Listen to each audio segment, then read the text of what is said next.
जब हम व्याकरण पढ़ते हैं तो व्याकरण में आता है एक तो चैप्टर ध्वनि। जब हम ध्वनि पढ़ते हैं तो ध्वनि का जो कारक होते हैं ये मुख्य कारक है और आगे पढ़ाएंगे, लेकिन इसका जो कुल कारक होता है 15 कारक होता है। इसका ध्वनि का कुल 15 कारक होता है, जिसमें होता है हर्ष होता है, दीर्घ होता है, प्लुत होता है, अनुनासिक होता है, निर्नुनासिक होता है, अनुस्वर होता है और विसर्ग होता है।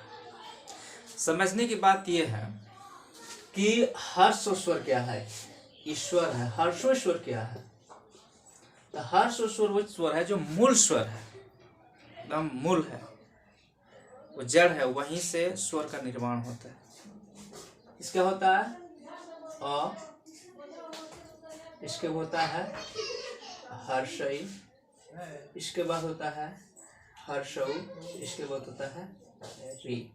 ये मूल स्वर, और इन्हीं स्वरों को जब हम आपस में जोड़ते हैं तो दीर्घ स्वर का निर्माण हो जाता है। इन्हीं स्वरों को अ प्लस आ, अ प्लस अ नहीं आ, ठीक है। इसके बाद जोड़ते हैं हर्षई जोड़ हर्षई, तो होता है बराबर दीर्घई। इस तरह से हर्षो स्वर जो है मूल स्वर है और दीर्घ स्वर जो है तो हर्षो स्वर से निकला हुआ दीर्घ स्वर, यानी हर्षो स्वर को जोड़ते हैं तो दीर्घ स्वर का निर्माण होता है। इसके बाद आते हैं प्लुत। प्लुत, इसको प्लुत जो है इसको त्रिमाक्षर कहते हैं। इसमें तिगुना समय लगता है, जब भी हम बोलते हैं तो इसमें तिगुना समय लगता है, और वो भी सिर्फ एक है। वो एक अक्षर बोले या एक शब्द बोले, त्रिमाक्षर का एक शब्द है तो ये प्लुत का एक ही शब्द है, बहुत ज़्यादा इसका प्रयोग नहीं होता है।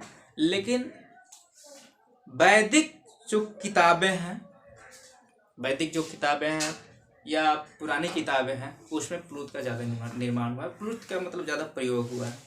कि इसका जो लेखनी है वर्तन है इस तरह से होता है ओम, तो ये मात्र एक ही अक्षर है, इसको ओम बोले या अक्षर बोले या शब्द बोले एक ही है, त्रिमाक्षर। इसमें तिगुना समय लगता है इसलिए हम त्रिमाक्षर भी कहते हैं। इसके बाद आते हैं अनुनासिक। इसमें देखने की बहुत एक कला है क्या कि यहाँ से यदि नासिक लिखा हुआ है, यानी कहता है कि जो नाक से ज्यादा बोला जाए, जो अक्षर नाक से ज्यादा बोला जाए उसको हम अनुनासिक कहते हैं। निर्नुनासिक, ये कहता है निर मतलब नहीं, अनुनासिक मतलब नाक, तो जिसमें नाक से नहीं बोला जाए, नाक से कम बोला जाए उसको हम निर्नुनासिक कहते हैं। तो सबसे पहले उदाहरण लेते हैं। अनुनासिक क्या है? अनुनासिक ये है, जैसे इसे बोलते हैं चांद, ठीक है। अब एक निर्नुनासिक, जिसे निर्नुनासिक, अब ये जो है इसको हम नाक से बोल दिए, और ये जो है इसको हम नाक से नहीं बोलते हैं। ये कमल है,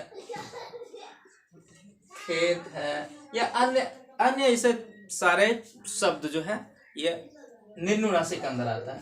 इसके बाद ये जितना है यहाँ से लेकर के यहाँ तक सब हम पढ़ लिए, कौन सी है? ये स्वर है, ये हम सिर्फ स्वर पढ़ रहे हैं। अब यह अनुस्वर और विसर्ग। अनुस्वर और विसर्ग को पढ़ने के समय, पढ़ने के दौरान जो है बहुत सारे विद्यार्थी हैं वो करते क्या है कि इसको समझ में नहीं आता है कि अनुस्वर और विसर्ग होता है क्या या क्या होता है, उसको किसके अंदर, वर्ण व्यवस्था में किस व्यवस्था के अंदर रखें। दो वर्ण व्यवस्था है, एक है स्वर और एक है व्यंजन, तो किस वर्ण व्यवस्था के अंदर उसको रखा जाए। तो व्याकरण कहता है कि अनुस्वर और विसर्ग को हम व्यंजन वर्ण के अंतर्गत रखेंगे, इसको हम व्यंजन वर्ण के अंतर्गत रखेंगे। व्यंजन वर्ण इसको कहेंगे कि व्यंजन वर्ण, क्योंकि ये न अनुस्वर, ये न स्वर है और न व्यंजन। ये होता है आपका, इसको चिन्ह बता देते हैं। अनुस्वर का चिन्ह ये है, अनुस्वर का चिन्ह ये है, और विसर्ग का चिन्ह ये दोनों बिंदु ऊपर नीचे है। ऊपर नीचे दो बिंदु है, इसको हम विसर्ग कहेंगे। ये जो है ऊपर, सिर्फ ऊपर रहता है, किसी भी स्वर हो, स्वर के अक्षर हो, व्यंजन के अक्षर हो, और यदि उसके ऊपर यदि हम इस बिंदु का इस बिंदी का प्रयोग करेंगे और ऊपर नीचे दोनों बिंदु का, तो उसका अलग अलग भाव प्रकट होता है। इसको हम नाक से बोलते हैं, मतलब ये अनुस्वार है, इसको ऊपर हम प्रयोग करेंगे। दोनों ऊपर नीचे जो किसी भी किसी भी अक्षर के बाद यदि हम दो बिंदु का प्रयोग करते हैं तो ऊपर नीचे, तो ये विसर्ग हो जाता है। अनुस्वार का प्रयोग होता है उसके ऊपर होता है, अक्षरों के ऊपर होता है। तो ये होता है, ये ध्वनि है। ध्वनि का मूल प्रकार है जो 15 है। मूल कारक, जो कारक बोलेंगे, मूल कारक जो है 15 है।